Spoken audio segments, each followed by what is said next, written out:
ಅದನ್ನು ಹಿಡಿಯುವುದು. ಸಾಧಿಸುವುದಂದ್ರೆ ಹಾಗೆ ಶೋಧಿತಾಪುರದಲ್ಲಿ ಬಲಿಯಂತೂ ದೇವಲೋಕದಲ್ಲಿ ಒಂದೊಳಗೆ ಕೊಟ್ಟಿದ್ದಾನೆ, ಅಧಿಕಾರದ ಅಮಲಿನಲ್ಲಿದ್ದಾನೆ ಅಂತ ಪ್ರಸ್ತಾಪನೆ ನಾನು ಹೋಗಿ ತಗ್ಗಿ ಬಗ್ಗಿ ಎಷ್ಟು ಬಾಗಲಿಕ್ಕಾಗ್ತದೋ ಅತ್ಯಂತ ವಿನೀತನ ಸಜ್ಜನಿಕೆ ಅತಿ ವಿನಯದಿಂದ ಅದಕ್ಕೆ ವ್ಯಾಖ್ಯಾನ ಬೇಡ. ಅತಿ ವಿನಯದಿಂದ ಮಾತ್ರ ಅಲ್ಲ, ಈ ಒಬ್ಬ ಸಜ್ಜನನಾದ್ರೆ ಅವನಿಗೆ ಅತಿ ವಿನಯ ಮಾಡೋದು ಗೊತ್ತಾಗ್ತದೆ. ಈ ದುಷ್ಟನಿಗೆ ಅತಿ ವಿನಯ ಮಾಡಿದ್ರೆ ಗೊತ್ತಾಗ್ತದೆ, ಅವುಗಳಿಗೆ ಅದೇ ಸ್ವಭಾವ, ಅವರು ನೆಲೆಬಿಡುತ್ತಾರೆ. ಆ ಕಾರಣದಿಂದ ಹೋಗಿ ಅವನಿಗೆ ವಿಷಯ ಹೇಳಿ ಅವನಿಗೆ ಆಶೆ ಭರಿಸಬೇಕು. ಇದರಿಂದ ಏನೆಲ್ಲ ಬರುತ್ತದೆ? ಈಗ ಸ್ವರ್ಗ ಆಡುವುದು ಯಾವ ಸ್ವರ್ಗವನ್ನು ಆಡುವುದವ? ಬರಿದಾದ ಸ್ವರ್ಗ. ಸ್ವರ್ಗ ಅಂತ ಹೇಳಲಿಕ್ಕೆ ಅವನಿಗಂತ ಊರಿನಲ್ಲಿ ಸ್ವರ್ಗಕ್ಕೆ ಹೋಗಿದ್ದಾರೆ ಅಂತ ಬಿಟ್ಟರೆ ಹಾಗೆ ಆ ರೀತಿಯ ಒಂದು ಸ್ವಪ್ನದಲ್ಲಿರ್ತಾನೆ. ಈ ಮಥನದಿಂದ ಏನೆಲ್ಲ ಬರ್ತದೆ ಅದನ್ನು ಇಂದ್ರ ಎಲ್ಲವೂ ನಿಮಗೆ ಸಿಗ್ತದೆ. ಈ ಬೋಳುಗುಡ್ಡದಲ್ಲಿ ಸ್ವರ್ಗ ಅಂತ ಬಲ್ಲಿರೇನ ಒಡ್ಡಲನ್ನು ಕೊಡಬೇಡ, ಪ್ರಯೋಜನ ಇಲ್ಲ. ಹಿಂದೆ ಹೋದವರು ಸಂಭಾವನೆಗೆ ಬೇಕಾಗಿ ಬಲ್ಲಿರೇನ ಮಾಡ್ತಾರೆ. ಹೌದೌದು, ಬೇರೆ ಏನೂ ಅಲ್ಲ. ನಾಳೆ ಅವರು ಇರುವುದಿಲ್ಲ, ಹೇಳಿದ್ರೆ ಉಪ್ಪುತ್ತಾನೆ. ಅದು ಉಪ್ಪಿದಾಗ ಗಾಳಿ ತುಂಬಿಸಿದಾಗ ಸೆಳೆದ್ರೆ ಹೋಗ್ತದೆ. ಯಾವುದೇ ವಸ್ತು ಹಾಗೆ ಅವನು ಮನವೊಲಿಸಿ ಒಂದು ಕಥೆ ಹೇಳ್ತೇನೆ. ಅಂಗಳದಲ್ಲಿ ಸುತ್ತಾಡುವಂತಹ ಹೌದಾ ಸೀಳು ನಾಲಿಗೆಯ ಒಂದು ಗರುಡ ಹಾರಾಡಿ ಬಂದೊಳಗೆ ಹೆದರಿಕೆ ಆಯ್ತು. ಗರುಡ ಎಲ್ಲಿ ಅದು ಹೊಂಚೆ ಹಾಕಿ ನನ್ನನ್ನು ತಿಂತಾನ. ಅವಾಗ ಅದೇ ಮನೆಯ ಒಂದು ಕೊಟ್ಟಿಗೆಯ ಮೂಲೆಯಲ್ಲಿ ಒಂದು ಗುಹೆ ಕಂಡಿತ್ತು. ಹೋಗುವಾಗ ಇಲಿಗಳು ಹೆಗ್ಗಣಗಳೆಲ್ಲ ಇದ್ದವು, ರಾಶಿ ರಾಶಿ. ಈಗ ಹಾಗೆ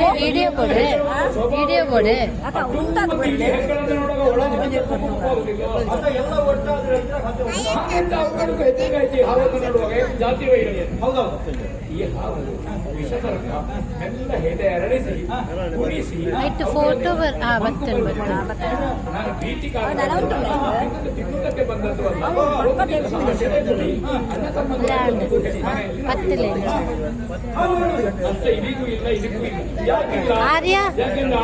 ಅಕಲ್ಡ ಪನ್ನಡೆ ಜೋಕುಳ್ಳ ಕೈ ದಿವಸ ಐತೆ ಜೋಕುಳ್ಳ ಪನ್ನಡೆ इसमें थोड़ा वीडियो करके दे. ಈ ಇಲಿಗಳೆಲ್ಲ ಒಟ್ಟು ಮಾಡಿದ ಕಾಡಿ ಕಾಡನ್ನು ಹಂಚಿಕೊಂಡು ತಿಂದು ಇಲಿಗಳಿಗೆ ಕಾಡು ತಿಂದ್ರೆ ನಿದ್ದೆ ಬರ್ತದೆ, ಅವುಗಳಿಗೆ ಕಾಡು ತಿಂದ್ರೆ ನಿದ್ದೆ ಬರುವುದಿಲ್ಲ, ನಿದ್ದೆ ಬೀಳುವುದಿಲ್ಲ. ಹೌದಾ? ಇಲಿಗಳು ನಿದ್ರೆ ಮಾಡಿದ್ದು ಹೌದಾ? ಅದರದ್ದೇ ಸ್ವಭಾವ ಶಬ್ದವೂ ಮಾಡಿದ್ದು. ಆ ನಿದ್ರೆಯನ್ನು ಕಂಡು ಮೆಲ್ಲ ಹುತ್ತದಿಂದ ಕುತ್ತಿಗೆ ಹೊರ ಮಾಡಿ ಇಟ್ಟಿತ್ತು. ಗರುಡ ಇಲ್ಲಿಯ ಕೊಳತ ಮಾಂಸ ಹೊಡೆದುಕೊಂಡು ಹೋಗಿದ್ದಾನೆ. ಅದು ಇದನ್ನು ಕಂಡಿದೆ ಇಲ್ಲ, ಇದು ಕಂಡಿದೆ. ಅಲ್ಲಿಗೆ ಹೆಡೆ ಮಾಡಿಸಿ ಒಳಗೊಂಡು ಈ ಮಲಗಿದ ಇಲಿಗಳನ್ನು ತಿಂದು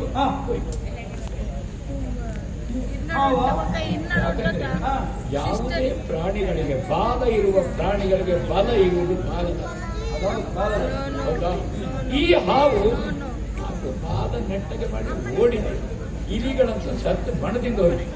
ಆ ಕಾರಣದಿಂದ ಹೇಗೆ ಇಲಿಗಳ ಸತ್ಯವನ್ನು ವ್ಯಾಳ ಮಾಡಿದೆಯೋ ಹಾಗೆ ಮಾಡಿದೆ. ಈ ಸಲ ಭವಿಷ್ಯ ಉಂಟು. ಯಾಕೆಂದ್ರೆ ಹೇಳುತ್ತಿರುವ ವ್ಯಾಳ ಶಯನ ದುರ್ವಾಸರನ್ನು ಕಳುಹಿಸಿದ್ದು ವ್ಯಾಳ ಭೂಷಣ. ಹೌದು, ಹಾಗಾದ ವ್ಯಾಳನಾಗಲಿಕ್ಕೆ ನಾಚಿಕೆ ಇಲ್ಲ. ನನ್ನ ಹಾಸಿಗೆಯಾಗಿ ಹೋಗು ಅಥವಾ ಶಿವನ ಆಭರಣವಾಗಿ ಹೋಗು, ಅವರ ಸ್ವರ್ಗವೇ ನಿನಗೆ ಆಭರಣವಾಗಿ ಒದಗುತ್ತದೆ. ಮತ್ತೆ ಹಾಗಿದ್ರೆ ಈ ಕ್ಷಣದಿಂದಲೇ ನನ್ನ ಅತಿ ವಿನಯ ಆರಂಭ. ಹಾಗಾದ್ರೆ ನಾನು ಮುಖ ತಿರುಗಿಸಿಕೊಳ್ಳಿ. ಅಲ್ಲಿಂದ ಹೋಗಿ ಬರಲೇ. ಶುಭವಾಗಲಿ. ಸಂದರ್ಭಕ್ಕೆ ಸರಿಯಾಗಿ ನಾನು ಒದಗುತ್ತೇನೆ. ನಾನು ನೀನು ಹಾದೆಗಿವಾಗ ಬಂದೆ ಹರಿತ ಹೇಳುದು ಬೇಡ. ಯಾಕೆಂದ್ರೆ ನಾನು ಹೌದು ವ್ಯಾಳ ಶಯನ.